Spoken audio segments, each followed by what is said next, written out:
जिस माफिया के खिलाफ वो जो भी एफआईआर हो, लॉन्च जिसने भी करवाई किया, है किसी का पीड़ित नाम तो परिवार नहीं लिया ने, ना, किसी का क्या नाम ये तो नहीं सच लिया नहीं ना। कि समाजवादी पार्टी ने उन्हें सांसद बनाया था?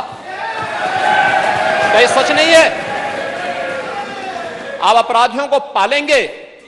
प्रदेश पार्टी किसी भी पार्टी का रहा हो, क्या था ये बताइए? क्या ये अपराधी नहीं था? किस पार्टी का था? किस पार्टी का था? आप सारे अपराधियों को पालेंगे, उनको माल्यार्पण करेंगे और उसके बाद तमाशा बनाते हैं आप लोग। एक तरफ अपराधियों को प्रश्रय देंगे, उन्हें गले का हार बनाएंगे और दूसरी तरफ फिर दोषारोपण भी करेंगे। 3 दिवसीय विकास उत्सव का होगा आयोजन। सरकार और संगठन मिलकर 25 से 27 मार्च तक उत्सव मनाएंगे। उत्सव के माध्यम से सरकार की उपलब्धियों को बताया जाएगा। अभिषेक प्रकाश मामले में ईडी की बड़ी कार्रवाई। आईएएस अधिकारी अभिषेक प्रकाश पर कसा शिकंजा। लखनऊ पुलिस ने दस्तावेज तलब, ईडी ने जांच शुरू की। उद्योग लगाने के बदले व्यापारी से 5% की कमीशन मांगने का है आरोप। सरकार ने दिया आदेश, दस्तावेज ईडी को सौंपे जाएं। अब जल्द ही जांच की जाएगी, अफसरों तक पहुंचेगी ईडी। जल्द ही अभिषेक प्रकाश को समन करने वाला है। अभिषेक के सारे मामले जांच एजेंसी को सौंपे जाएंगे। 27 को सीएम योगी का प्रस्तावित दौरा रद्द। अटल सीए विद्यालय का करना था लोकार्पण। सीएम को प्रस्तावित कार्यों का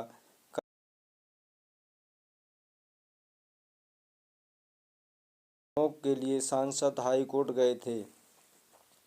अब पुलिस नोटिस जारी कर अगली कार्रवाई करेगी। सांसदों के वेतन और भत्ते में बढ़ोतरी कुल 24% की होगी। साथ ही पेंशन में भी की गई बढ़ोतरी। जस्टिस वर्मा को इलाहाबाद भेजने की सिफारिश पर वकीलों में भारी आक्रोश। Allahabad high court bar association विरोध में हड़ताल पर। फैसलों की समीक्षा हो महाअभियोग चलाएंगे। कॉलेजियम ने सरकार को भेजी अनुशंसा। जज यशवंत वर्मा से न्यायिक कार्य भी वापस लिया। डिप्टी सीएम केशव प्रसाद मौर्य का बयान, सरकार ने सभी वर्गों का ख्याल रखा। गरीबों को आवास, युवाओं को रोजगार मिला। सरकार ने महिलाओं को सुरक्षा दी। आज गुंडे माफिया बर्बाद हो चुके हैं। बीजेपी फिर सरकार बनाने जा रही है। कैबिनेट मंत्री योगेंद्र उपाध्याय का बयान, सपा के पास बताने के लिए कोई भी उपलब्धि नहीं है। मायावती, कांग्रेस के पास कोई भी उपलब्धि नहीं है। अनर्गल बातें कर आरोप लगाते हैं।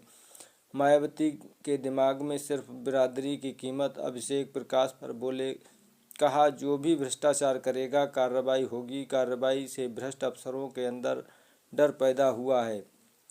जेपीसी समिति के अध्यक्ष जगदम्बिका पाल ने कहा। कांग्रेस के उप मुख्यमंत्री के शिव कुमार ने कहा कि मुसलमानों को आरक्षण देने के लिए हम संविधान को बदल देंगे। इस बयान पर राहुल गांधी की आवाज़ आज तक चुप्पी है। राहुल गांधी लोकसभा चुनाव में संविधान की किताब लेकर घूमते थे।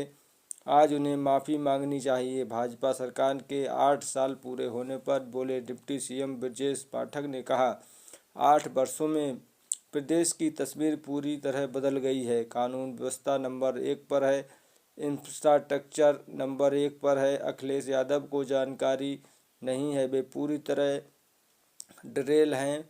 फील्ड में निकल कर देखें। कांग्रेस पर बरसे ऊर्जा मंत्री के शर्मा ने कहा, जनता ने बीजेपी सरकार पर भरोसा जताया, कांग्रेस ने देश को बर्बाद किया।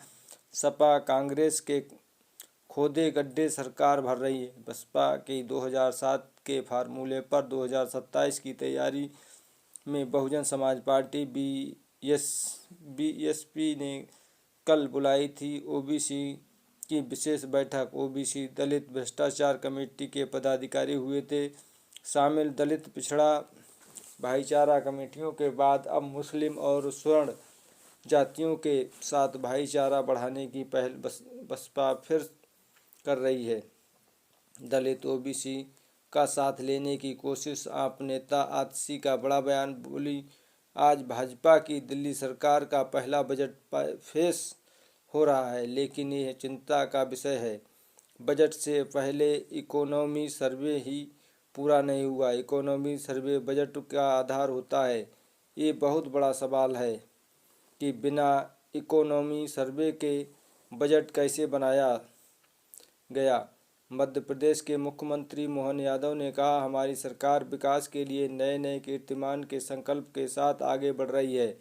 आज तक का सब बजट पारित भी हुआ है। मुझे इस बात की प्रसन्नता है। हमने कई नई योजनाओं को लागू करने के लिए भी लक्ष्य रखे हैं। इफ्तार बोले केंद्रीय मंत्री चिराग पासवान ने कहा, हम लोग लगातार इसका आयोजन करते हैं।